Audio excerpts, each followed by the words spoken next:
Hola, buenos días. Nada, agradecerles a los organizadores locales, a las autoridades de la universidad que han puesto todo el empeño y el esfuerzo en organizar estas jornadas. También a los colegas, que es bueno siempre volver a reencontrarse, la gente como si Iván, gente que participó en el comité organizador, a Carlos, en el comité científico, a María Luján, hay algunos que todavía no llegaron, no pudieron estar, pero siempre es bueno encontrarse nuevamente, como decía Iván, a partir de estas redes que se fueron generando en los últimos años, de intereses comunes que tienen que ver con la historia de la ciencia, con la historia de la psicología, con la historia de las disciplinas científicas. Gracias. Así que bueno, es un grato momento estar aquí en el ITESO, Guadalajara, conocer un poco también la ciudad y lógicamente reencontrarse con amigos, colegas con los cuales compartimos ya una ruta e intereses comunes. La presentación de hoy es un poco la síntesis de lo que vengo trabajando ya hace unos años con unos intereses particulares que tienen que ver con la historia de la psicología en América Latina con una perspectiva de conjunto. Es algo que comencé haciendo algo más de 10 años, estudiando, después fui profundizando en algunos temas, fui cambiando enfoques, modelos, ensayando algunos marcos teóricos, metodológicos e interpretativos que me permitan abordar esa complejidad de la historia de la psicología en América Latina. Así que un poco hoy es la síntesis de lo que sería mi último estudio en estos temas, lo más fresquito, así que voy a compilar varios temas. Se les puse como subtítulo problemas y soluciones. Los problemas que tienen que ver con preguntas o interrogantes que yo me venía formulando en relación a la historia de la psicología en América Latina, desde esta perspectiva del conjunto, y también las soluciones que he ido encontrando. Como siempre, esto es en el margen de lo provisorio o del ensayo, ¿no? Tratar de ver cómo los interrogantes que uno se formula se pueden ir respondiendo a partir de ensayar de determinados marcos interpretativos. Yo me formé en Rosario, en la Universidad Nacional de Rosario, en la Facultad de Psicología, en Argentina. Ahora sigo trabajando ahí, ahora estoy como profesor visitante de la Universidad de las Américas Puebla por este semestre, así que estuvimos también realizando una experiencia relacionada con estos temas. De hecho, más tarde van a presentar estudiantes que estuvieron compartiendo un curso que fue el que propuse sobre la historia de la psicología en América Latina como temas optativos en ese programa de la ULA. Así que bueno, también estos temas se van a replicar más adelante. A la gente que no conozco, será un placer escucharla más tarde y que nos conozcamos y compartir también intereses, preguntas, inquietudes y demás. Así que bueno, voy a comenzar. Un poco la idea es hablarles un poco del enfoque con el que yo venía trabajando y las rectificaciones que le he ido haciendo o las precisiones, ¿sí? Tratando de responder a esta cuestión de los problemas y las soluciones que he ido encontrando respecto a este objeto llamado Historia de la Psicología en América Latina. Me voy a referir en particular a los estudios comparados, a la historia comparada y a la precisión que he tratado de hacerle como historia contrastada. Después, ¿cuáles son mis problemas históricos y por qué este enfoque? Después, obviamente, narrarle un poco de la psicología en América Latina, su historia, las relaciones que tiene entre la psicología, la sociedad y el Estado, y unas breves consideraciones finales. Entonces, comenzando, parto desde el marco, ¿no? Cuando, obviamente, generalmente el recurso metodológico, teórico-metodológico que uno tiene para abordar un conjunto de países o al menos de situaciones así que son tan amplias y tan abarcativas, lo primero que tiene como recurso metodológico son los estudios comparados. Hay una serie de libros que fueron más o menos los que nutrieron en un comienzo mis ideas o mi enfoque, pero claramente el enfoque comparado lo comparten varias disciplinas y varios objetos de estudio.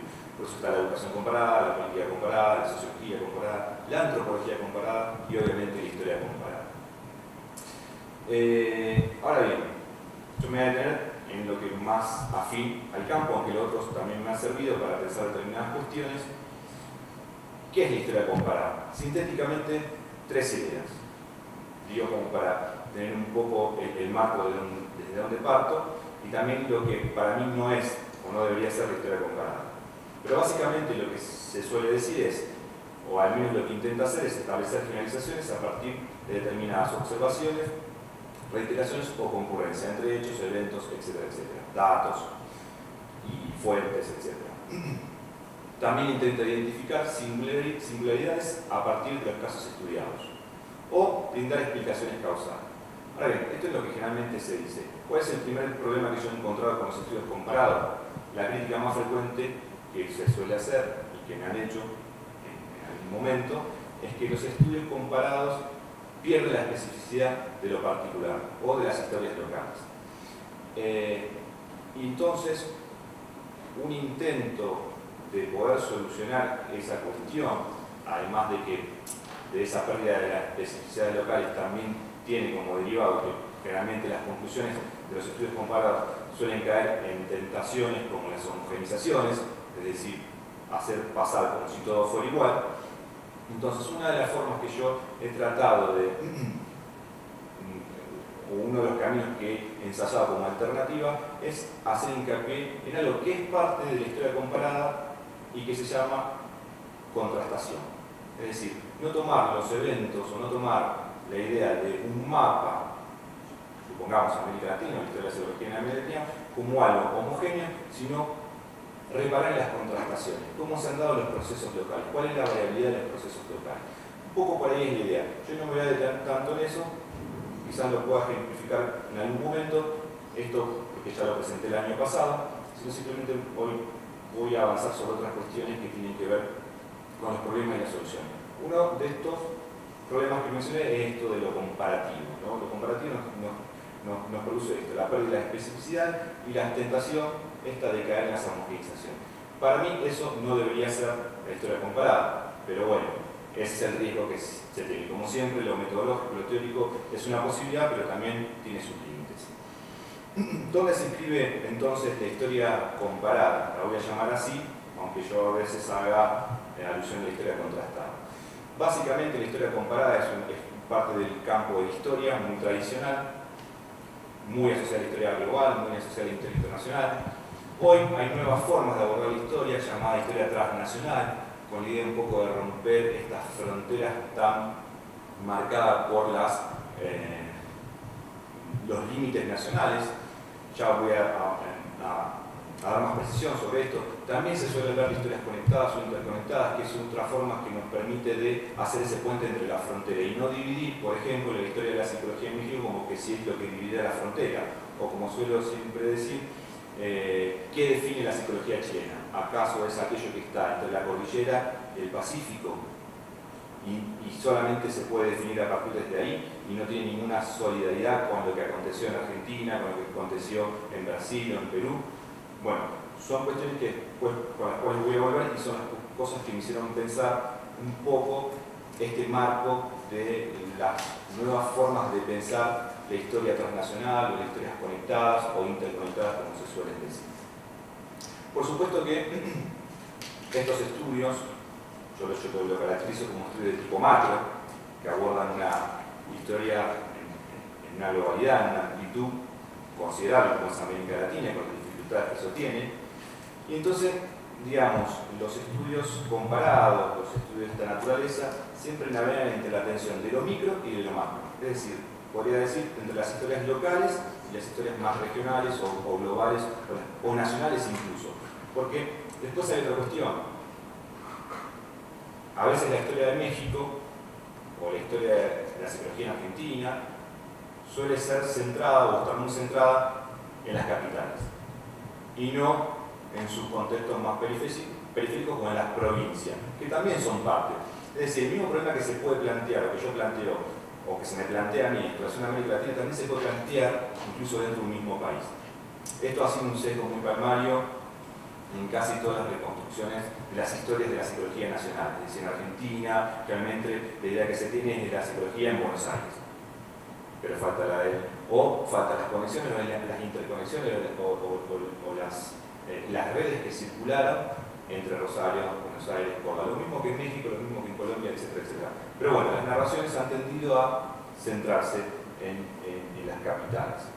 Lo cual no quiere decir que no sea importante, pero es cierto que no es lo único. Entonces, bueno, un poco aquí son un poco los libros que marcan entre la historia local, la historia global, la historia internacional, etcétera, etcétera. Y ciertos nuevos enfoques que vienen a romper un poco esa idea de las fronteras, a desdibujar un poco esos límites y a plantearnos otra manera de ver, de mirar la historia y que es posible observarla, interpretarla y comprenderla de otra manera. Más adelante voy a dar razones, al menos en lo que yo he encontrado en América Latina. Hay tres principios con los cuales yo me baso, o por lo menos definen los últimos trabajos que he realizado. Básicamente la idea de historia contrastada, de hacer hincapié en los contrastes y no tanto en la búsqueda de homogenizaciones, con la idea de prevenir esa tentación de caer en esas homogenizaciones que se suelen hacer. Por ejemplo, un rasgo de la psicología en América Latina son que es una forma de, no digo que no sea valiosa, pero no es mi camino, o al menos no el que he estado transitando en este momento, sino reparar que a pesar de esas características hay esos contrastes, y esos contrastes dicen mucho de la forma en cómo la psicología tuvo una variabilidad y tuvo una movilidad en América Latina que les voy a intentar mostrar más adelante. Otro concepto que a mí me ha servido para pensar esta cuestión tiene que ver con la simetría. La simetría, más específicamente, se desprende de un concepto de la Escuela de Edimburgo, el programa más fuerte de sociología de la ciencia del conocimiento, de David Bloor. Él planteó 4 principios, es un sociólogo de la ciencia que piensa cuestiones más bien actuales, y él dice con la idea de simetría que es, dice, no se puede tomar, por ejemplo, para explicar un hecho científico o el éxito de un hecho científico, no se puede hablar por un lado a cuando es exitoso, a que se aplicó bien el método, y cuando fracasa a cuestiones sociales, políticas, económicas. Él dice tiene que haber simetría. Lo mismo que explica una cosa debería explicarlo a otro. Es decir, no se pueden tener para el mismo fenómeno 2 explicaciones. Entonces él plantea simetría. Eso lo retomo para el análisis histórico de modo tal que me permita precisamente buscar ese equilibrio también en la interpretación y la explicación a ciertos interrogantes que se me plantearon en la investigación que he venido realizando. Después, otra tercera idea fuerte, otro principio teórico, en realidad yo lo tomo también de la sociología de la ciencia, en particular de Bruno Latour, que hoy es un sociólogo de la ciencia muy citado, hoy diría que las ideas de él son muy dominantes dentro del campo de la sociología de la ciencia, o lo que se llaman los estudios de ciencia, tecnología y sociedad. Tomo el título del libro, que es Ciencia en Movimiento, esto de seguir a los autores o a los investigadores en sus trayectorias. En otras palabras, también estaría asociada esta idea a la cuestión de lo que hoy se está trabajando a partir de los procesos de recepción, circulación del conocimiento, que es también una manera de enfocar determinados procesos históricos que se vienen dando en la psicología, en la literatura, en el campo de la sociología y en otros ámbitos también. Pero básicamente ese es el esquema desde el cual estoy pensando, o al menos el que he pensado ciertas cosas. ¿Qué es lo que he encontrado como virtudes, a pesar de los defectos que tiene la historia comparada? Lo que me ha permitido a mí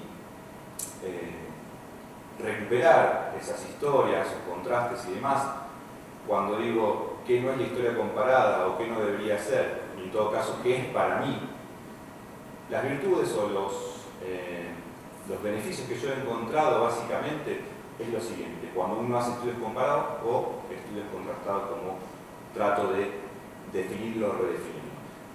Por ejemplo, los interrogantes de un contexto nacional sirven para complejizar historias en otro contexto. Eso me parece que, por ejemplo, de otra manera, mirar las historias vecinas permiten recuperar incluso historias perdidas en nuestros propios países. Es decir, a mí mirar la historia de la psicología, como colegas han hecho la historia de la psicología en México, como la han hecho en Colombia, como la han hecho en Perú, como la han hecho en Brasil, etcétera, etcétera, me sirve para complejizar mi propia historia, a su vez tratar de ver cosas que en otros, que algunos autores han destacado y en otros países no aparece, entonces poder recuperar esas historias. Y por supuesto, otra virtud es que las historias de los otros países mejoran la comprensión de nuestra propia historia. Y lo que voy a intentar mostrar es cómo la historia de la psicología en Argentina, en Brasil, hasta incluso en México, tienen solidaridades. Es decir, hay conexiones, países de conexiones. Solamente que hay un punto que por diversas razones no se ha recabado o no se ha relevado todavía. Todo esto tiene un trasfondo, que es una discusión que venimos planteando también la red esta que mencionaba Iván, a partir de la Sociedad Interamericana de Psicología, el grupo de trabajo, la red iberoamericana de historiadores de la psicología, que amplía el contexto hacia los colegas de España, que tiene que ver con el tema de la internacionalización de la historia de la psicología, que viene un debate respecto también de la internacionalización. Ahí solamente menciono un libro donde los autores, que son norteamericanos, arrancan diciendo la historia de la psicología en Estados Unidos se volvió hegemónica.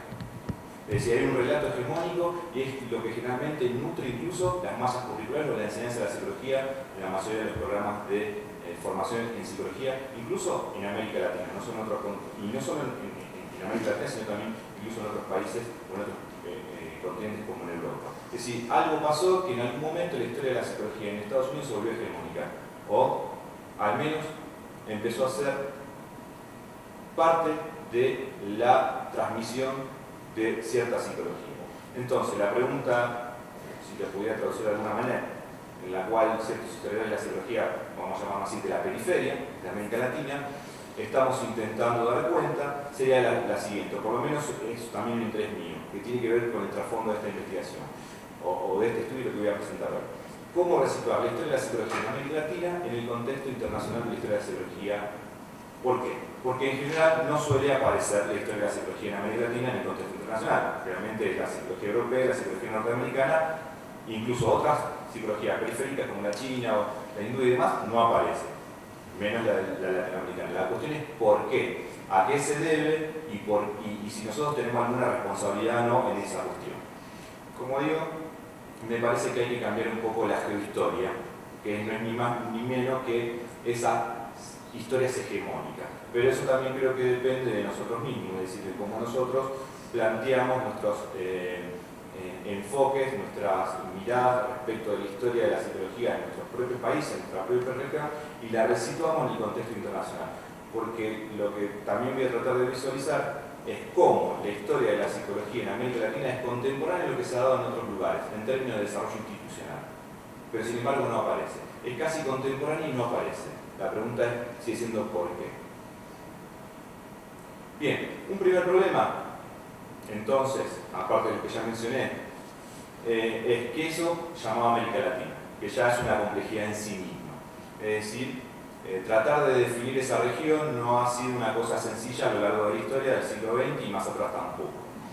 Yo no me voy a detener mucho en esto, pero simplemente me gusta siempre partir de un pequeño ejercicio. Si yo les pregunto a ustedes, señalen dónde queda Europa. Levanten la mano y señalen dónde queda Europa.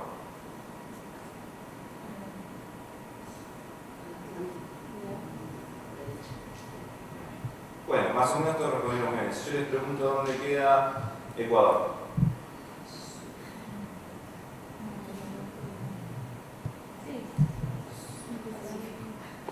Al lado de Brasil.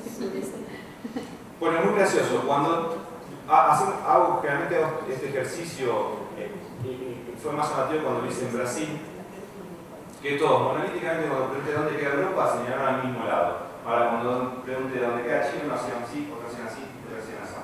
Es decir, esto habla de una geohistoria, una geolocalización que cada uno tiene, que responde a todo lo que ya sabemos de esta cuestión eurocéntrica o etnocéntrica que todos tenemos incorporado. Me parece que una de las maneras de poder empezar a pensar otro tipo de historia tiene que ver con resituar esa geohistoria o rectificar esa geolocalización que tenemos. Es decir, ¿por qué tenemos más conciencia de Europa y no de los países que son vecinos? Ahora bien, la segunda pregunta, ¿cuál es, va con un poquito de trampa, cuál es el idioma que más se habla en América Latina?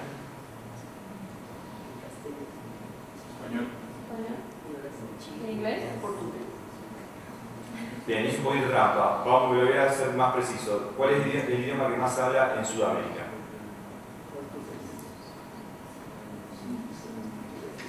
En general la gente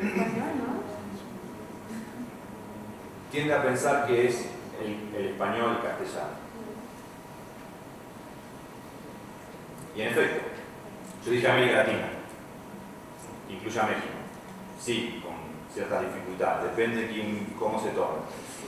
En realidad, si tomamos Sudamérica, la mitad hablan español y la mitad hablan portugués. Es paradójico, pero los que hablamos español en América del Sur o en Sudamérica, es Colombia para abajo, no tenemos conciencia de nuestros hermanos brasileños.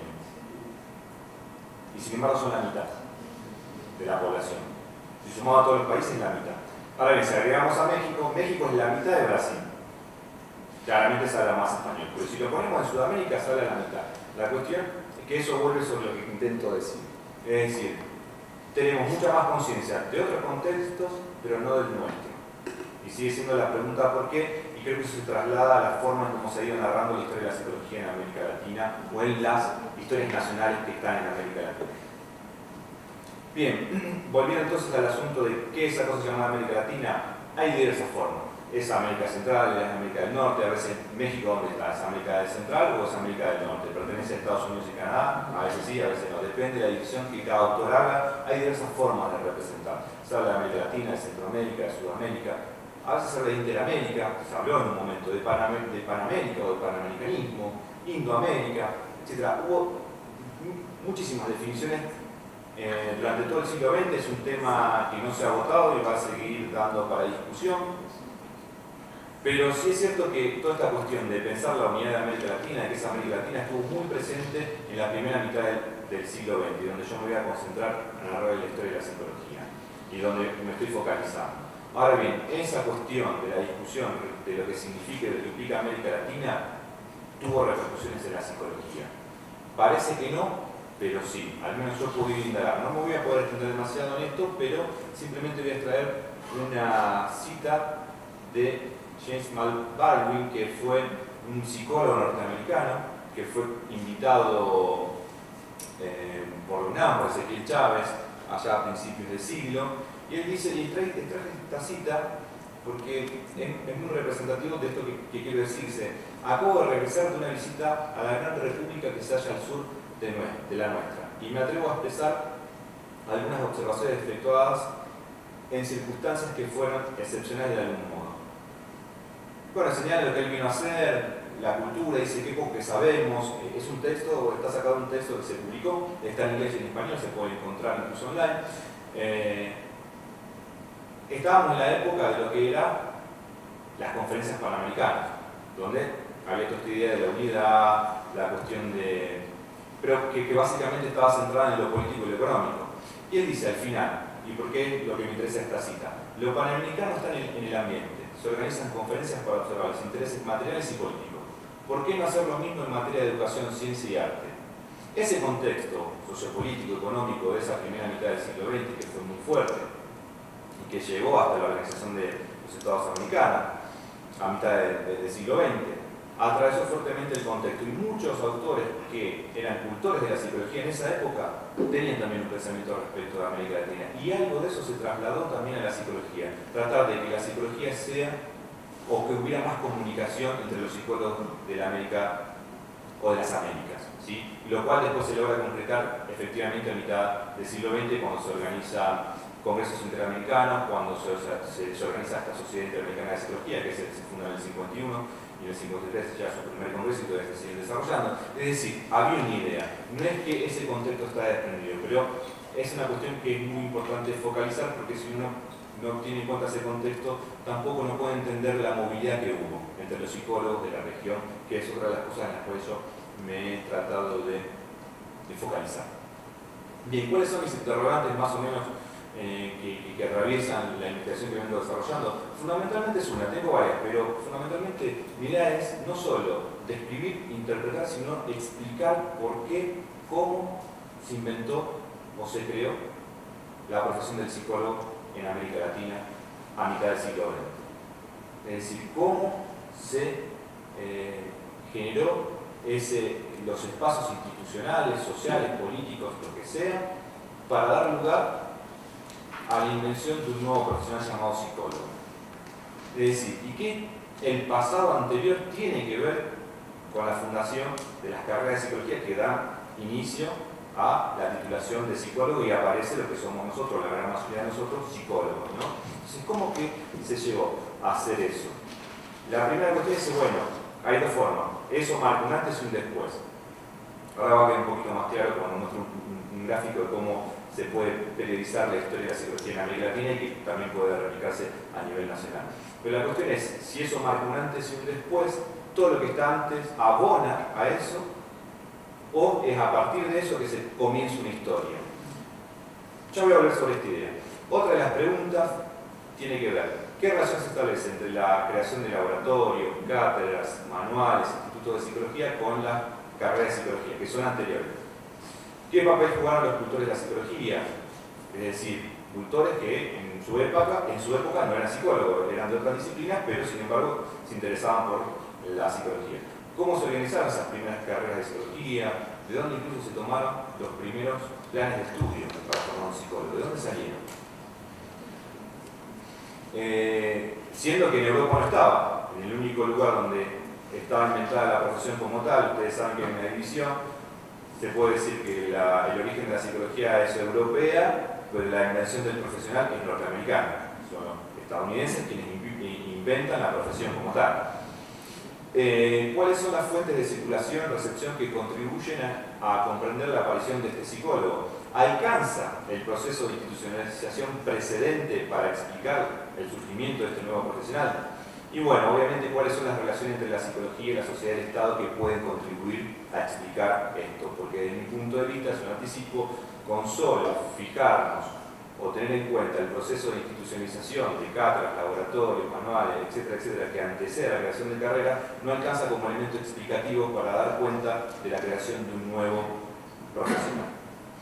Entonces les decía, básicamente hay tres periodos, o al menos la historia de la psicología en América Latina se suele dividir en tres periodos. La del siglo XX está marcada por la creación de carreras de psicología a mitad del siglo XX. La primera mitad del siglo XX es considerada como la psicología sin psicólogo. Había psicología, pero no había psicólogos. A partir de los años 50, cuando se comienzan a crear la carrera de psicología casi simultáneamente en todos los países, comienza lo que se llama el periodo de profesionalización. Habría un tercer tiempo que precedenta al siglo XX, que yo le llamo historias pre-1900, que es lo que menos se ha investigado, o al menos lo que menos hemos investigado los historiadores de la psicología en América Latina. Y entonces muy difusamente se llama la psicología en la época independiente, la psicología en la época colonial, la psicología indígena, etcétera, etcétera. Para mí ese es el desafío que tenemos por delante los que nos dedicamos a este campo, que es avanzar o ir más atrás en el tiempo. No es fácil porque es muy difícil recuperar fuentes, las fuentes implican una formación que excede lo estrictamente disciplinario, a veces nos lleva a la antropología, la filología, la lingüística, etcétera, etcétera, porque incluso las fuentes ni siquiera están en castellano. Entonces tiene una complejidad extra y por eso creo que es una dificultad. Creo, desde mi punto de vista, el análisis que yo he hecho respecto del estado historiográfico de las producciones, en América Latina la mayoría se concentran en el siglo XX y particularmente en la primera mitad del siglo XX. Entonces, para circunscribir más específicamente el trabajo que estoy realizando, estaría más o menos situada en 1896 a 1946-1947. Esto lo delimito desde una perspectiva interna, es decir, a través de la creación de lo que fueron las primeras cátedras universitarias de psicología en Argentina y en México, que se dan casi simultáneos, en 1896 en Buenos Aires y Ezequiel Chávez aquí en la UNAM, la Escuela Nacional Preparatoria, y lo que es el primer programa, considero el primer programa de formación de psicólogos profesionales que se da en Chile en 1946-1947.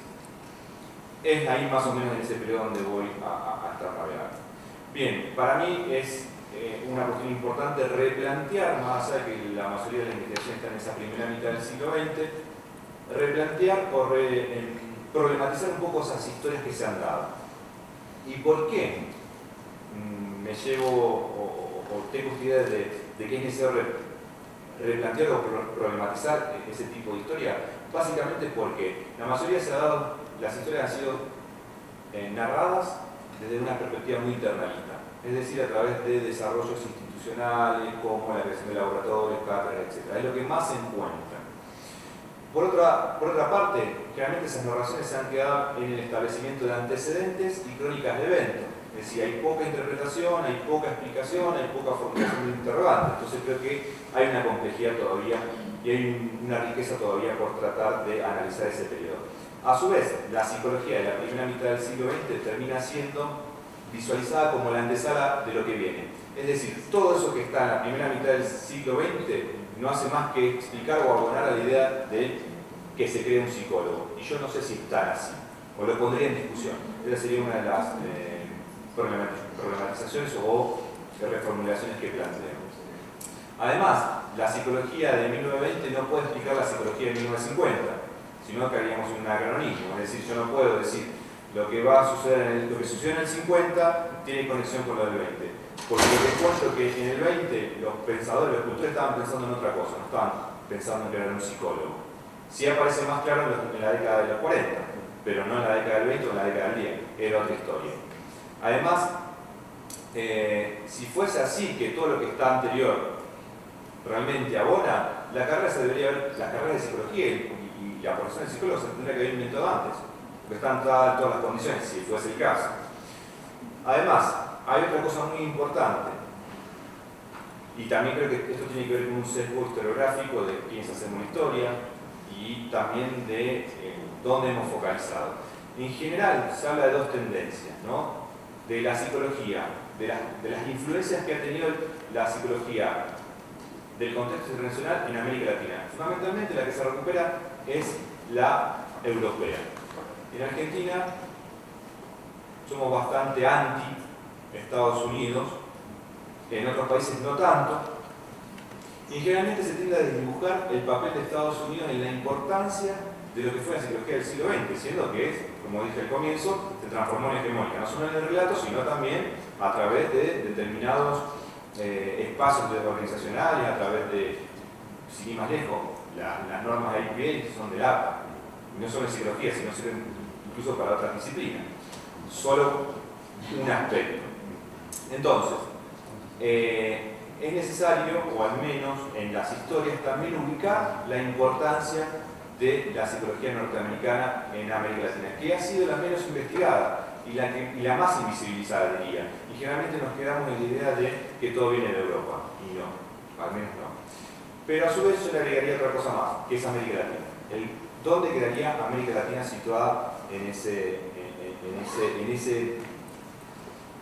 idea bifronte, como decía un historiador argentina, Villanova, es la psicología bifronte de América Latina, europea y norteamericana? Y la latinoamericana, la propia de la propia región, ¿dónde quedaría? Que sería mi pregunta. Ahí abajo están las dos cosas. Sí, no me puedo. Ahí está. Gracias.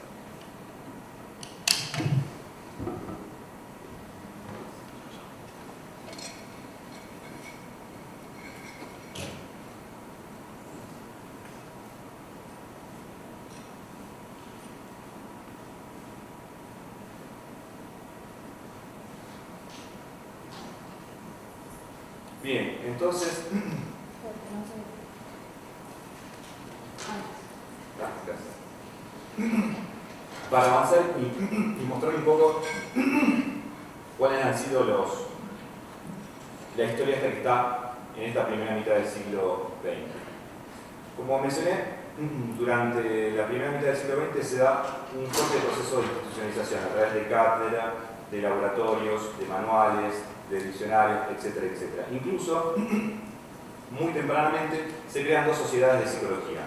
Aquí en México, que se conoce, y ya varios historiadores han indagado sobre ella, la Sociedad de Estudios Psicológicos, donde pertenece el Chávez, Manuel Flores, que eran pedagogos, filósofos, abogados, interesados por la psicología. Que era una sociedad donde básicamente se traducían textos en inglés al español, donde se daban los primeros encuentros entre gente interesada por la psicología. Muy similar a lo que aconteció en Buenos Aires en 1908, como se creó la Sociedad de Psicología de Buenos Aires, que dura también unos años y que nuclea a psiquiatras, abogados, sociólogos, todos interesados por la psicología. Y que diríamos, si uno lo pone en correlación con lo que han sido la Organización de Sociedades Científicas o de Psicología en otros contextos, sacando Estados Unidos, que fue en 1882, lo que se generó en América Latina es simultáneo, contemporáneo, e incluso si lo comparamos con algunos países de la periferia de Europa, es anterior. Es decir, en algunos países de la periferia de Europa, porque Europa tampoco es toda central, tiene sus centros y sus periferias. Los desarrollos de instituciones de América Latina se dan antes. También se dan, como había mencionado, las cátedras de psicología. Hay algunos de los programas en Brasil. Saben que aquí fue invitado Baldwin a dar un curso de psicosociología. Aparecen programas de lógica, filosofía, la psicología incluida en esos programas de sociología, lógica, moral, ética. Después poco a poco se va desprendiendo como una asignatura por sí misma, valorando mayor autonomía. Esto trae la organización de determinados manuales de introducción o de enseñanza de la psicología. Yo ahí recorté solo una pequeña parte, hay muchísimo. Pero básicamente desde 1897 y sigue hasta hoy se han originado manuales en todos los países, en Uruguay, en México, en Cuba, en Argentina, en Brasil, en Chile, es decir, diversos autores que, ocupados de la enseñanza de la psicología, elaboraron sus propios manuales. La mayoría eran réplicas de manuales que venían de afuera, otros eran una mezcla de varios y otros que volcaban ideas propias. Digamos, si uno tomara eso, todos esos manuales, incluso si recortara un poquito, porque son bastantes, tomar unos 10, qué sé yo, hiciera un corte histórico de 1900 a 1920 y analiza esos manuales, tiene una perfecta historia interna de la psicología. ¿Sí? Lo que es la enseñanza, de qué era considerada como psicología, cuál era la fuente, cuál era la concepción de alma, de psiqui, de conciencia, etcétera, etcétera. Se puede rastrear incluso la bibliografía que se citaba si es que aparece, porque en general no suelen aparecer. En fin. Solo una pequeña muestra de la producción que hubo. Y eso es, como les decía, también es contemporáneo, anterior o después a lo que se ha dado en otros países. Pero en América Latina también hubo esa producción. Más allá de que uno puede discutir si era original o no, es otra cuestión, que también es un problema radical. Ahí solamente tienen las tapas de algunos de los libros. Seguido la enseñanza, ¿cuál es las otras producciones que también se hicieron? Los diccionarios de psicología, esos perfectos manuales que siempre sirven a los estudiantes para ingresar en un campo desconocido, incluso para organizar el conocimiento. Si tenemos en cuenta que el primer diccionario lo creó precisamente Baldwin, que era un diccionario de psicología y filosofía, y lo hizo en 1901 y 1902, al poco tiempo, en 1916, nosotros teníamos el nuestro. O alguien en Argentina había hecho un pequeño manual que llamó Diccionario de los Términos Técnicos Usados en Psicología, que era una docente que estaba a cargo de la enseñanza de la psicología y que tenía un laboratorio de psicología en La Plata.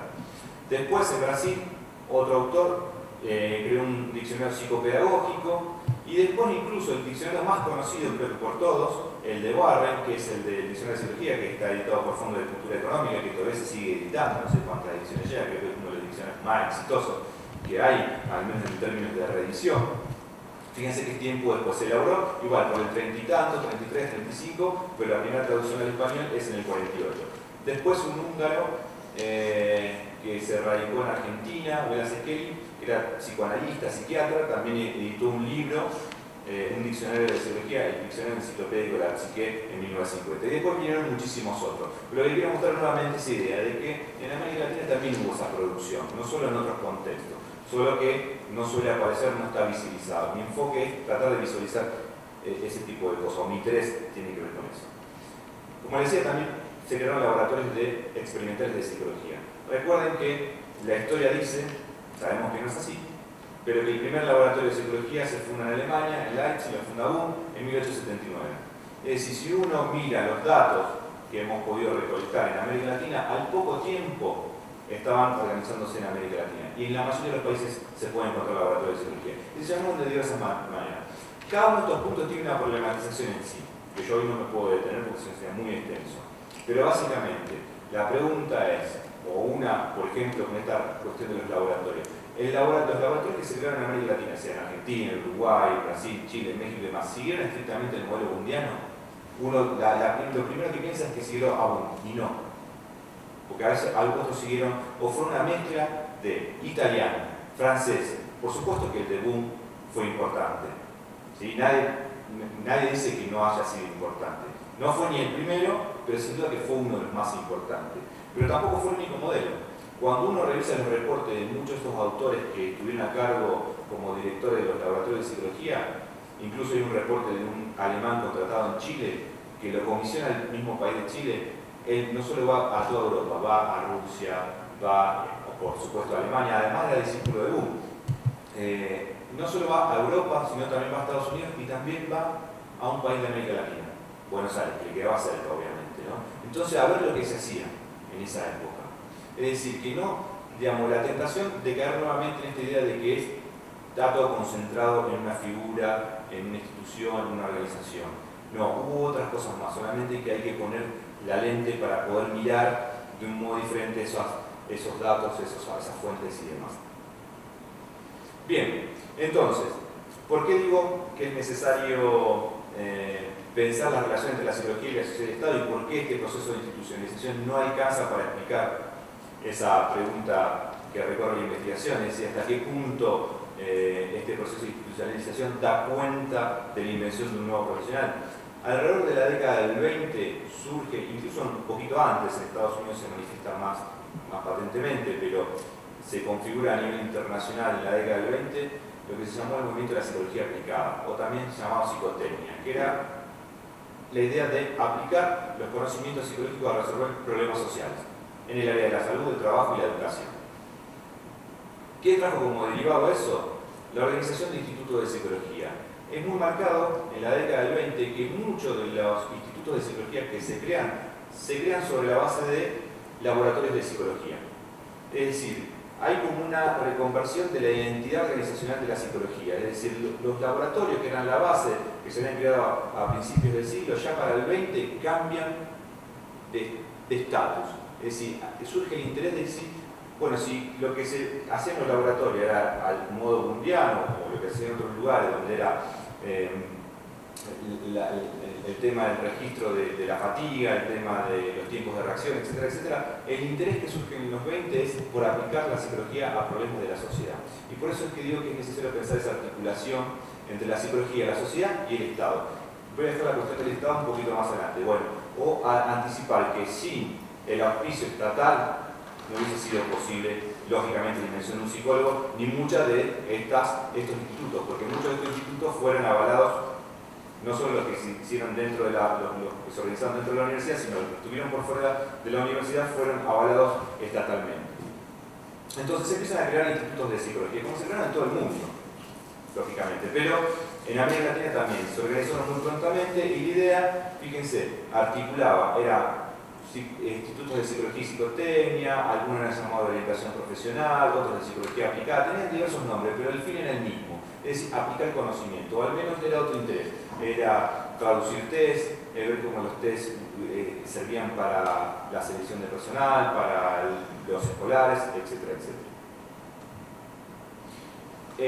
Yo acá recuperé varias citas para tratar de mostrar esa articulación que hubo entre la psicología y la sociedad del Estado. Esta es una cita de Horacio Piñero, que estuvo a cargo de la sección de psicología de un congreso que se hizo en 1910 en Argentina a propósito del centenario. Era un congreso científico, pero hubo una sección de psicología que reunió a los cultores de la época, no solo de Argentina, sino de algunos países vecinos.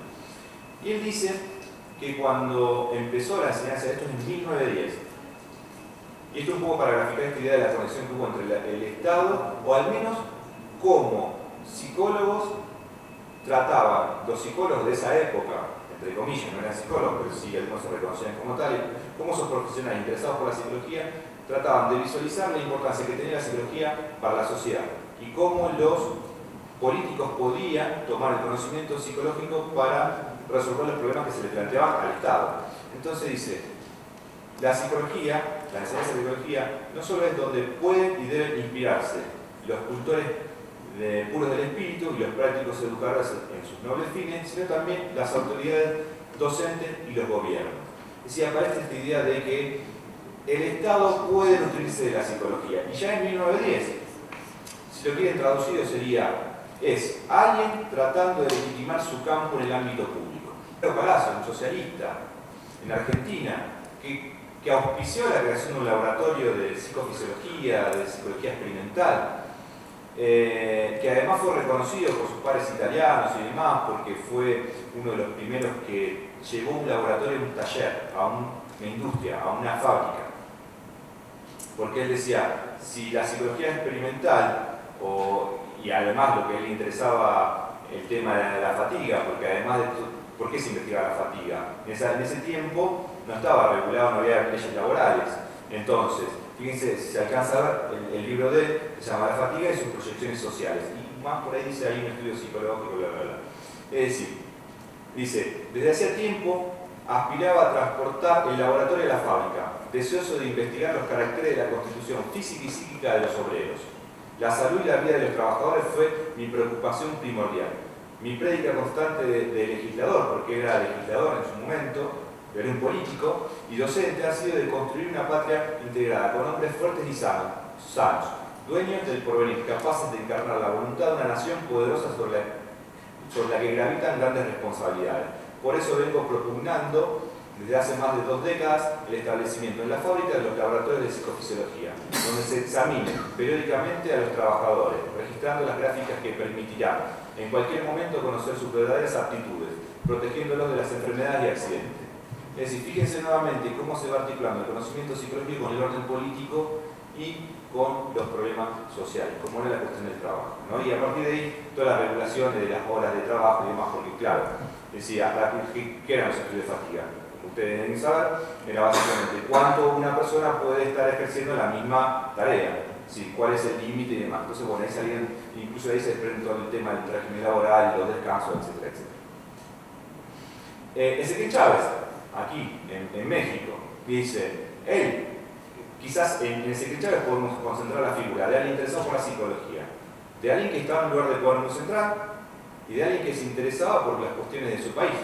Dice, habiendo intentado el que esto escribe servir la educación pública, es decir, era un actor, como yo le digo, eran actores, estos personajes eran actores estratégicos del Estado, eran interesados por la psicología, tenían una vinculación de poder con los estados o tenían capacidad de incidir sobre lo público.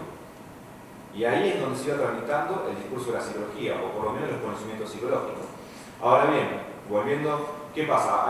Hay estos autores, cuando uno los sigue, volviendo a los 3 principios que yo les decía, cuando uno los sigue en el tiempo, a veces lo ve con mucho protagonismo y otras veces no. Recuerden que Chávez se tuvo que ir exiliado por un tiempo, pero después vuelve.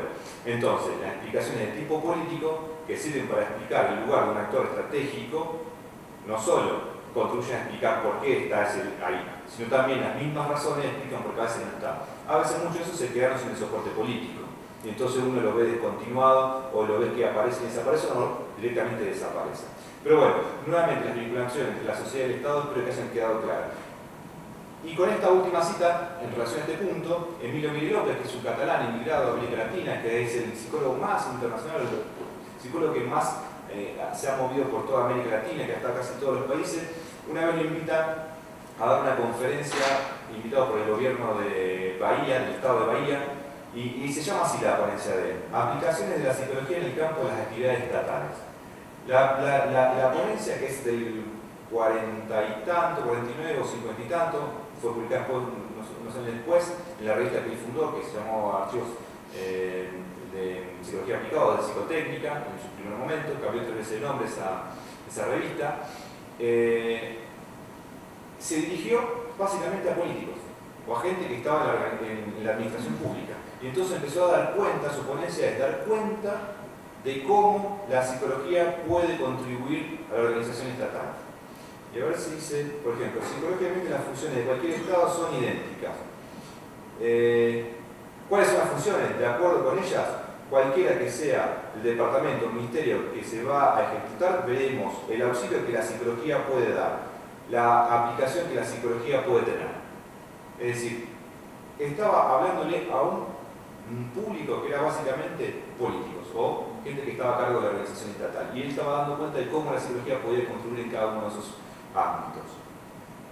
Entonces, por eso nuevamente esa importancia de la relación entre la psicología y la sociedad del Estado, que es necesario revisarla y que explica o puede contribuir a explicar de una manera un poco mejor, a mi punto de vista, cómo es que aparece el psicólogo, cómo es que se inventa el psicólogo. Ahora, la pregunta, con todos esos antecedentes, ¿es una consecuencia lógica que aparezca ese psicólogo? ¿Alcanza ese proceso de institucionalización? No, no alcanza con que se hayan creado laboratorios. Es más, los laboratorios tienen muy poca conexión con la profesión. Porque incluso cuando se crean las carreras de psicología, los laboratorios son prácticamente descartados. Porque la psicología ya estaba en otro ámbito, que era el más aplicado. La idea del psicólogo era más de alguien que resuelve problemas, que aplica los conocimientos de su disciplina. Entonces ahí tienen los datos de cuándo se crean las carreras de psicología en América Latina. China en el 47, Colombia en el 48, Guatemala en el 50, hubo intentos en Cuba temprano, después la revolución interrumpe y se vuelve a refundar. Y a partir de ahí, a partir de los años 50, 60 ya tenemos carreras de psicología en todos los países de América Latina. Ahora bien, la creación de los primeros programas entonces de formación o carreras de psicología hacia mediados del siglo XX expone un interesante, como digo, problema de tipo histórico. O sea que la misteriosa simultaneidad, porque se dice, bueno, ¿cómo es que se crean todo al mismo tiempo? Uno podría suponer que había un plan preconcebido entre todos, si bueno, vamos a crearlas. Sí, es cierto que eso está claro en los años 45, 50, pero no en la década del 10 o en la década del 20.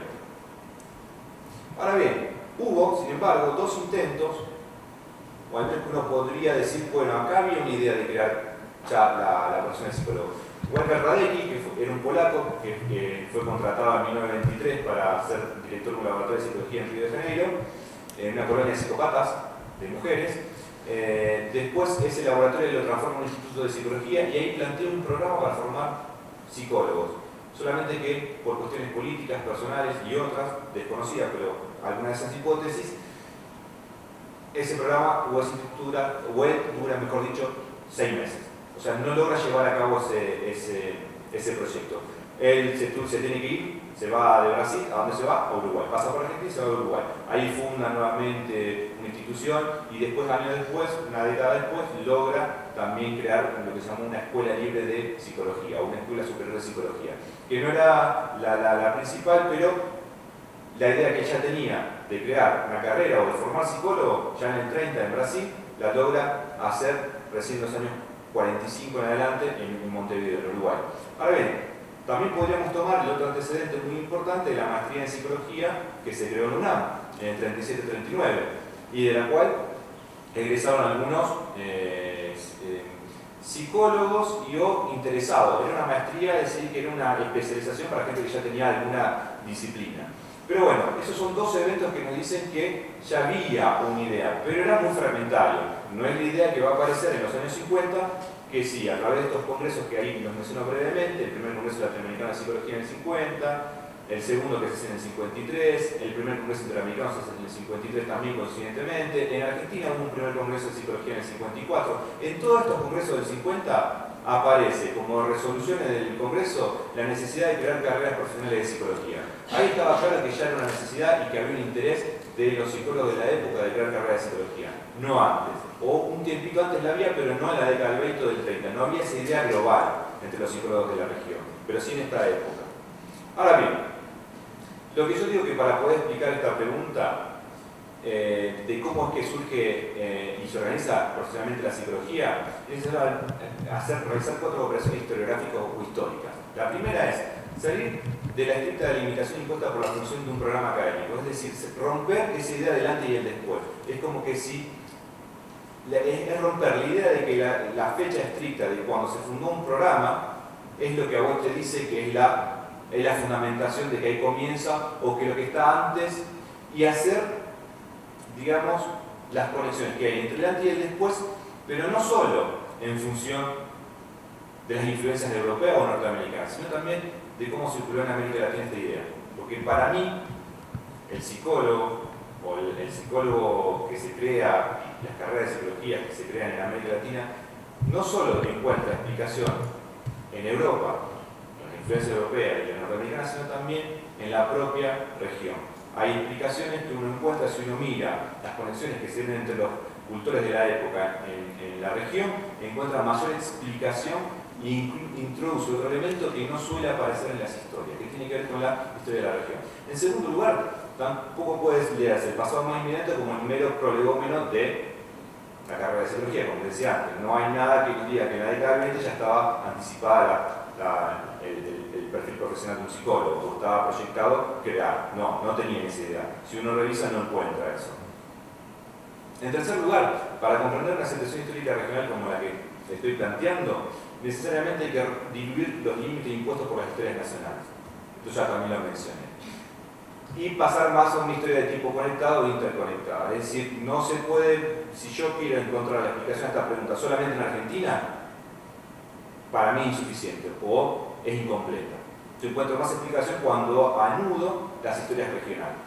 Y en cuarto lugar, hay que extender el análisis histórico hacia otros ámbitos no necesariamente académicos para poder comprender la globalidad del proceso de la profesionalización universitaria. Es decir, que la mayoría de la historia generalmente está narrada desde las instituciones académicas.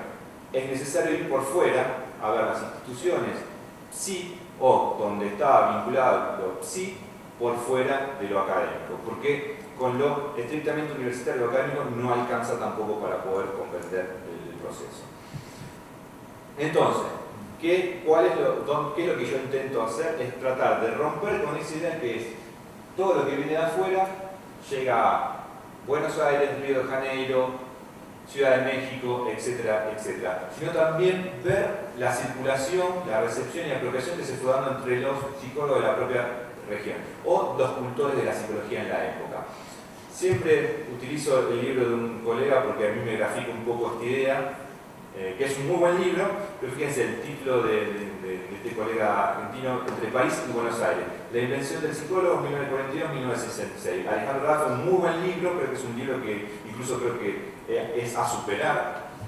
Pero bueno, a mi modo de ver que hay ese sesgo entre creer que la invención del psicólogo está entre París y Buenos Aires. Él después explicó que en realidad el título fue una transacción que hizo con la editorial y demás. Pero bueno, me parece que el sesgo es pensar que es entre lo francés o es entre lo europeo y lo estrictamente local. Y como les decía hace un rato, es insuficiente si uno no mira los países vecinos. Ya voy finalizando. ¿Por qué? La mayoría de las historias donde no hemos quedado es en ver cómo los cultores o las corrientes o las teorías de determinados pensadores han llegado a América Latina. Entonces, por ejemplo, Edson en México, Pierre Janet que estuvo en Argentina, en Brasil, en México, Dumas que estuvo en México, Brasil, Perú, Baldwin en México, y así tantísimos otros autores. Realmente se ha estudiado mucho el peligro de estos que llegaron. Pero en realidad han tenido muy poco impacto, sacando algunos, la verdad, simplemente era la presencia y el hecho de decir, estuvieron acá, los invitamos, etcétera, etcétera. Pero en realidad cuando tenemos que buscar las explicaciones a nuestros problemas históricos, no está tanto en esto. O al menos para mí, sino más bien en esa movilidad que han tenido otros psicólogos.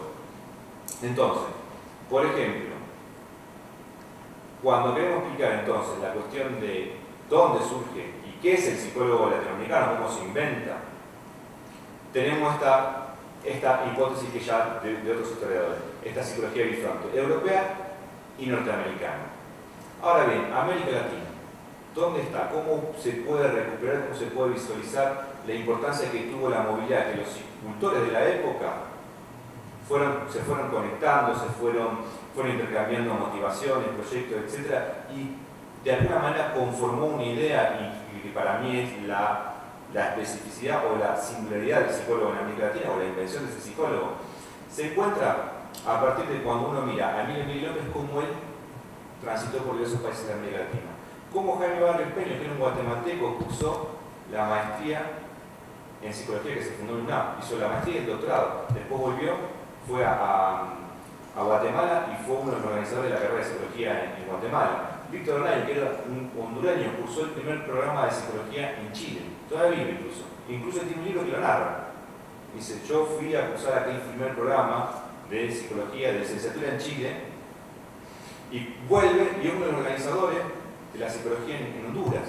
Horacio Rimoldi, que además está en Estados Unidos, fue invitado a Uruguay también para crear un programa de psicología, finalmente no lo llega a cabo. Lorenzo Filo, que es un brasileño que también muy importante, fue un educador muy importante en Brasil, sus libros se tradujeron al español, tiene el famoso test ABC que incluso se aplicó acá en México, se aplicó en Guatemala, uno lo encuentra por un montón de lados. Walter Radecki, que era polaco emigrado que estuvo en Río de Janeiro, que después fue a Uruguay, incluso es el organizador del primer congreso latinoamericano de psicología. Es decir, yo lo que encuentro, o al menos la explicación que yo encuentro para tratar de entender cómo es que se inventó este psicólogo en América Latina es a partir de esto.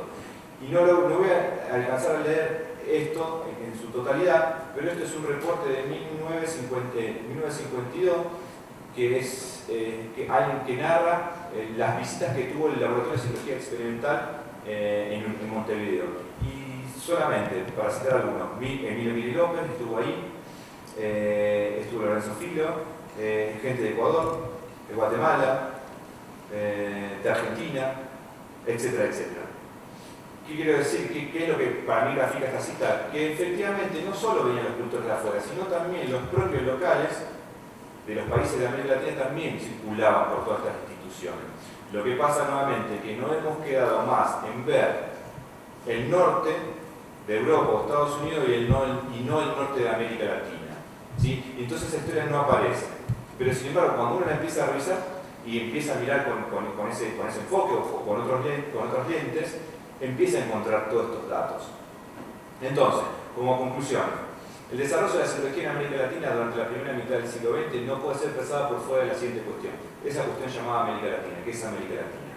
Es decir, el contexto influyó mucho y en muchos pensadores que eran cultores de la psicología no solo pensaban en las cuestiones de la psicología, de la sociología, sino además eran actores estratégicos del Estado. Tenían una idea de su país, pero también de su región. Eso se encuentra mucho, no solo en Argentina, en Brasil o en México, que son los países donde yo he más profundizado. También la creación de cátedras, laboratorios, manuales, institutos no alcanza para explicar la creación de una nueva profesión como la psicología en América Latina. Es necesario, como decía, y como insistí en toda la exposición, reparar en lo extra académico, incluso en las circulaciones que se dieron en América Latina. Por eso es importante las relaciones entre la psicología y la sociedad y Estado. No se puede pensar una homogeneidad en el proceso histórico. Es cierto que yo no encuentro homogeneidad, encuentro contrastación, encuentro incluso historias que se contradicen o que se contraponen. A veces alguien tiene éxito, por ejemplo, en el caso de Walter Radecki, no fue exitoso en Río de Janeiro, podría no considerarse exitoso, pero sí lo fue en Uruguay. Entonces, si uno lo sigue, porque si uno sería con la historia nacional de Brasil, dice, bueno, en realidad Radecki en Brasil solamente intentó hacer algo y no le funcionó. Pero si yo tomo la de Uruguay, tengo otra historia. Entonces ahí la importancia de ver las conexiones y contrastar esas historias. Las historias locales recuperadas dan cuenta de la importante multiplicidad y diversidad de referencias con las cuales fue posible la institucionalización del saber psicológico y su entramado con las demandas sociales y tratada de los contextos específicos. La psicología desarrollada en América Latina no tuvo una única fuente de inspiración en Europa, sino también en Estados Unidos y fundamentalmente en la propia región de América Latina. El desarrollo de la psicología en América Latina, Cuando se quiere explicar el desarrollo de la profesión psicológica en América Latina es importante citar tres circunstancias históricas importantes.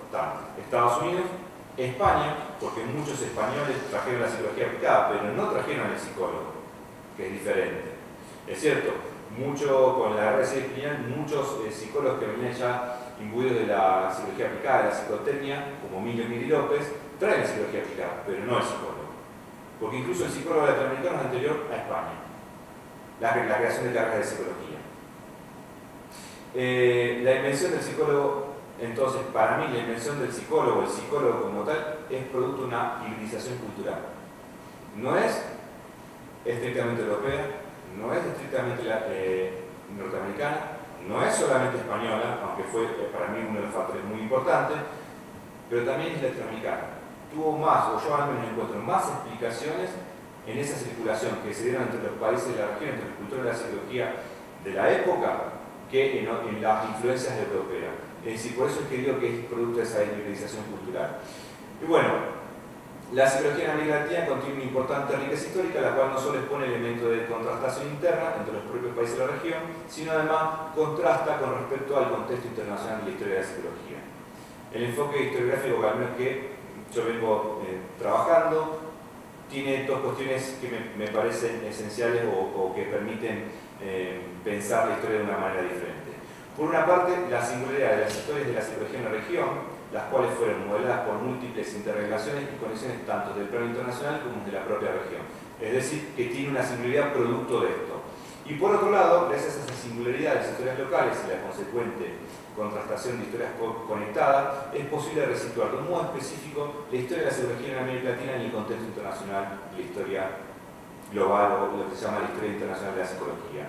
Es decir, incluso América Latina tiene elementos de contrastación que pueden servir en otros contextos, solamente que depende de nosotros resituar la historia esta que estamos haciendo o que he narrado en esta parte en ese contexto internacional, porque puede servir incluso a esas historias tan hegemónicas que generalmente suelen aparecer. Pero bueno, eso es una tarea que depende de nosotros. Bueno, acá cierro. Muchas gracias.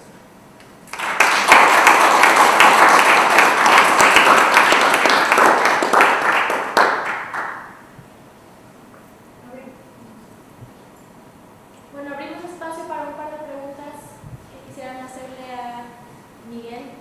Preguntas, comentarios.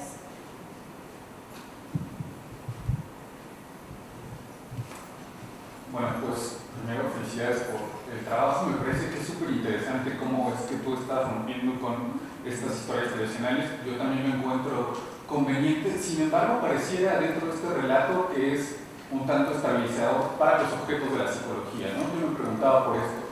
O sea, sí, hay como confluencia de los programas, confluencia de las carreras, de la profesionalización, pero lo que se está entendiendo incluso hoy en día, que es la psicología, ¿no? Como pregunta fundamental, me parece que está un poco ausente, ¿no? ¿Cómo es que estas hibridaciones cobran sentido? Si bien la geolocalización está, me parece que no la geopolítica por la cual está atravesada. Es decir, si bien América Latina es un conjunto un tanto estable que podríamos identificar u objetivar, ¿no?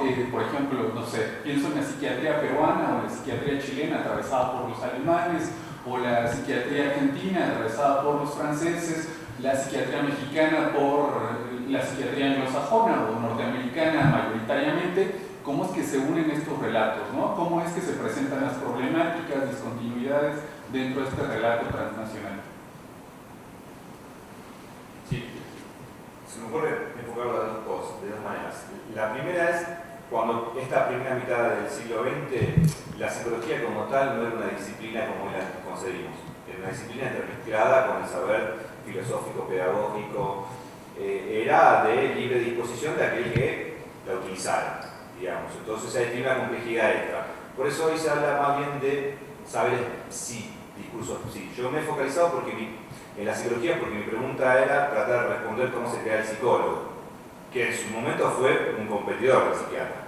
Pero claramente, si uno lo toma, por ejemplo, en Argentina los espacios de encuentros como estos son llamados encuentros argentinos de historia de la psiquiatría, la psicología y el psicoanálisis. Compartimos. Más cuando trabajamos en esa época, era un dominio compartido. O sea, yo acá no me pude focalizar en el psicoanálisis o en la psiquiatría por razones de limitación del objeto de estudio, pero sí tengo un trabajo paralelo que tiene que ver con la historia del psicoanálisis. Cuando uno ve también la historia del psicoanálisis, se replica una misma historia. Por este mismo enfoque, también he podido recuperar, por ejemplo, muchos latinoamericanos que se cartonan con Freud, y que Freud les respondió. Pero bueno, esto no puedo profundizar. Rimoldi, que era un argentino, se formó en Estados Unidos. Muchos, cuando no existía la carrera, el mismo periplo del Díaz Guerrero acá, cuando él se interesa una vez, estaba participando en su formación y escucha hablar de psicología, todos conocen la historia, ¿no? Se acerca al profesor y le pregunta, profesor, yo quiero estudiar psicología, y el profesor le contesta, mira, acá en México eso no existe. En todo caso, andá a estudiar medicina, después especialista en psiquiatría y iba a estar cerca. Esa es la historia de él. Es decir, ¿qué pasaba en la época? No había esa división disciplinaria que después, incluso un proyecto de investigación paralelo, pero más focalizado en Argentina, precisamente tiene que ver con esto. Cómo en la década del 30 la psiquiatría, la psicología y el psicoanálisis se van especializando como entidades profesionales. Porque tiempo atrás cualquier cultor echaba mano de esta disciplina, pero después se empieza a ver un proceso de profesionalización y empieza a diferenciarse. Incluso el psicoanálisis también se nota, que comparte obviamente con la psiquiatría, pero uno empieza a ver con la creación de sociedades, etcétera, etcétera, y con una formación específica. La psicología por otro lado y la psiquiatría por otro lado. Pero hasta los años 30 había una cosa más bien desdibujada. ¿Sí? No sé si por ahí respondo un poco a tu inquietud. Sí, entonces está viendo en estos momentos, unos 30 más, que la psicología como objeto de estudio del alma, en el sentido filosófico. No. Si uno lo revisa en alguno de esos primeros manuales, aparece algo de esto. Incluso hay trabajos muy específicos sobre algunos manuales donde se recupera cierta tradición tomista o neotomista un poquito más adelante, otros que siguen determinadas influencias, pero si uno ya lo ve más en la década, si hacemos un corte entre el 25-30, dividimos a primera mitad, vemos una cosa, ya para adelante vemos otra, o por lo menos aparece más una idea de dar cuenta. Aparte, si uno lo pone en contexto internacional, es la aparición de las escuelas psicológicas. Entonces empieza a aparecer, incluso si uno revisa los programas que yo mostré, los programas de estudio, aparecen, a partir del 30 aparecen los programas diseñados de un modo tal como si fuera la enseñanza, la transmisión de las escuelas o las corrientes psicológicas. Pero eso no está en los años 10 o 20, en los primeros, donde la psicología estaba más ligada a la ética, a la moral, a la sociología, era otra concepción. O eso se puede rastrear, pero sería interesante, yo no lo hice. Yo simplemente de una lectura global, pero como yo había mencionado, si uno toma los manuales, perfectamente puede encontrar o pesquisar esas concepciones que se tenían de la psicología. Pero bueno, un poco ilustro esto como que hay dos cosas, ¿no? Son como dos momentos. Si hiciera un corte, hay algo visible que cambia en el diseño de los manuales. Y que bueno, lógicamente eso nutrió la enseñanza de la psicología en algunos momentos.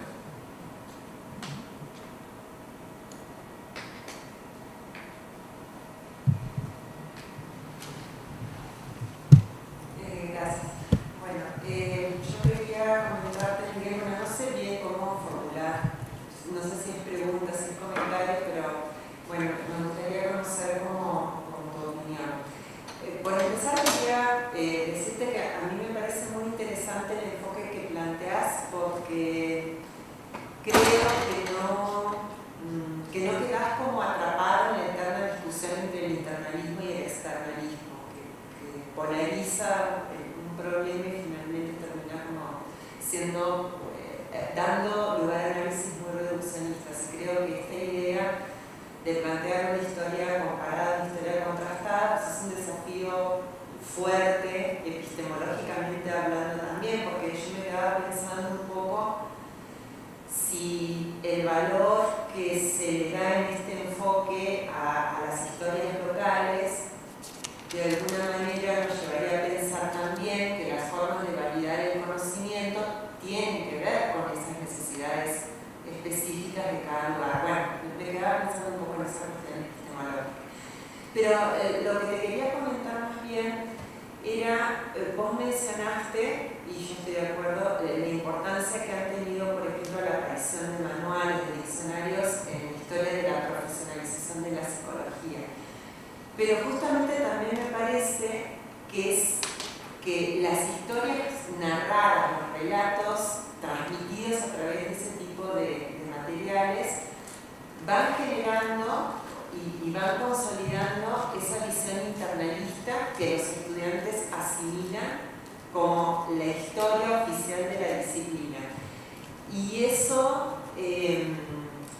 limita mucho las posibilidades de tener una conciencia crítica y limita mucho también las posibilidades de narrar historias diferentes de los saberes sí.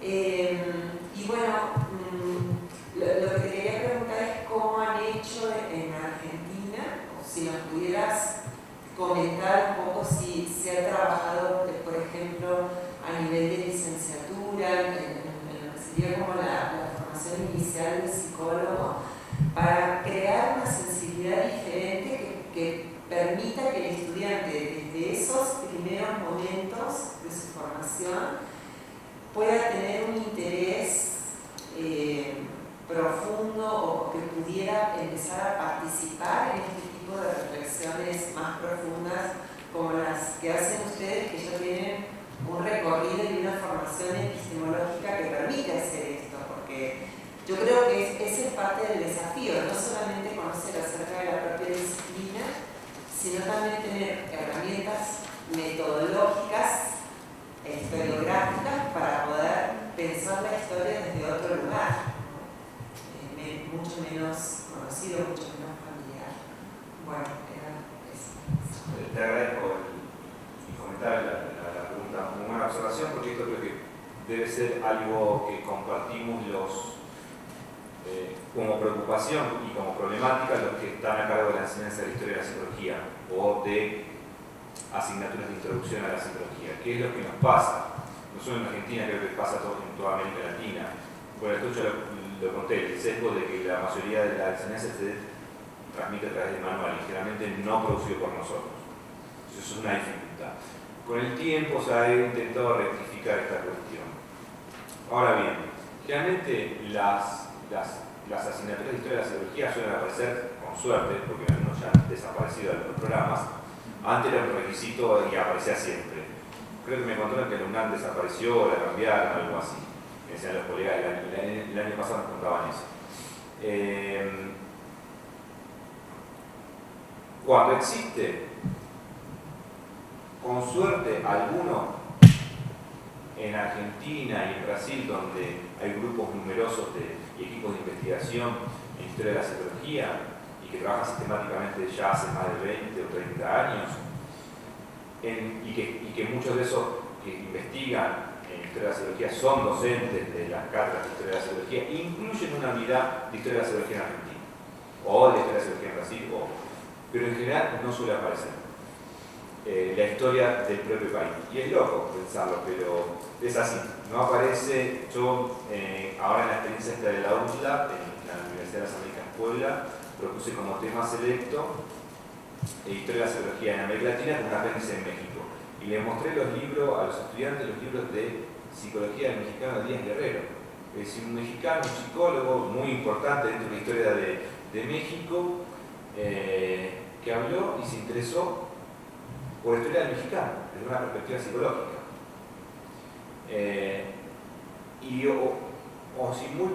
Si dos o tres conocían, la mayoría desconocían.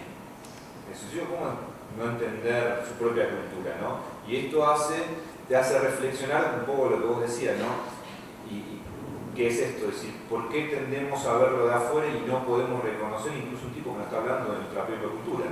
Así como eso no nutre un programa de enseñanza. La discusión por la que atravesamos los historiadores es si todas nuestras investigaciones después tienen real implicancia en la enseñanza de la historia de la psicología. Es decir, ¿dónde lo incorporamos? Porque esto lo hacemos a nivel de investigación, pero después tenemos los currículums, los planes de estudio, los programas para poder volcar esto. Algunos lo hacemos, lo podemos hacer, otras veces no. Yo en Rosario no tengo una asignatura a mi cargo, yo no doy ni siquiera una materia de historia, sino desarrollo psicológico contemporáneo. Lo hablo de la psicología internacional. Por ahí les comento, miren, en América Latina hubo algo, pero digamos, creo que debe ser una preocupación el hecho de resituar la propia historia local. Es decir, tener en cuenta incluso el contexto de la psicología. La psicología del siglo XX atravesó varios periodos de autocrítica respecto de la adaptación sin conciencia del instrumento de elaborar otro contexto. Así como evaluar con qué sentido aplicar un Roger o un Reber en una población indígena. O sea, no tiene sentido. Cuando está elaborado en un contexto donde ese instrumento tiene una lógica totalmente diferente, ¿no? Y lo mismo para el caso de la enseñanza de la psicología más local. Entonces, sigue siendo una preocupación de los que hacemos historia. Por suerte en Argentina, historia de la psicología es un contenido que es una asignatura que sí tiene que estar en los planes de estudio, porque ya entramos en el proceso de evaluación y acreditación, es un contenido que tiene que estar. Pero en otras carreras puede no estar, no se da nada de historia, ni siquiera historia internacional, ¿no? Mucho menos la de México. Entonces creo que es un tema que nos compete a los que estamos involucrados en la enseñanza de la historia de la psicología. También es una cuestión saber si tiene tanta importancia para la formación de un psicólogo. Que es otra, si se le da valor o no. Nosotros, porque estamos en este medio, porque nos interesa este tema, vamos a decir que sí, pero yo no sé si todos los otros van a decir, todos los otros colegas van a estar de acuerdo que es lo más importante. Siempre es un curso que se da en los años básicos, pero bueno, no siempre uno tiene un contexto favorable para que. De hecho, Iván narraba que esta materia está del 2004. Acá. no sé cómo será allá en Guanajuato, pero en Ciudad de México, en UNAM, dijeron que no le dieron demasiada importancia, pero que ya no se estimaba, algo así. Entonces, no sé cuál será el futuro. Por suerte en Argentina y en Brasil hay equipos numerosos que, bueno, militamos a favor de eso, porque creemos en la importancia, además, de que la historia es muy importante. No sé si me desvié un poco de la pregunta tuya o tu comentario, ¿no? Pero sin duda que Iván hace hincapié en la identidad. La historia te da identidad, también, ¿no? En la presentación. Y creo que esa también es una de las funciones de la historia. ¿Sí? ¿No? El psicólogo argentino, ¿qué es el psicólogo argentino? ¿Qué es el psicólogo mexicano? ¿Qué es el psicólogo mexicano? ¿Es el mismo que el europeo, el norteamericano? ¿Qué rol cumple? Creo que la historia es un poco dar algunas respuestas de esto, no te ve casi nada, digamos, ¿no? Desamparado ante ese tipo de cuestiones, ¿no? Te da mayor conciencia de lo que vos haces, de dónde lo haces y cómo lo haces, con qué herramientas, con qué instrumentos, ¿no? Pero en fin, una discusión densa y amplia, pero por ahí es donde creo que se está discutiendo, o se sigue discutiendo y tratando de visualizar la importancia que tiene la historia de la psicología dentro de la formación del psicólogo, porque podría no estar. Pues agradecemos la participación del doctor Miguel Gallegos en las jornadas de Historia de la Psicología en México, Investigación y Enseñanza, y hacemos entrega de su reconocimiento. Gracias.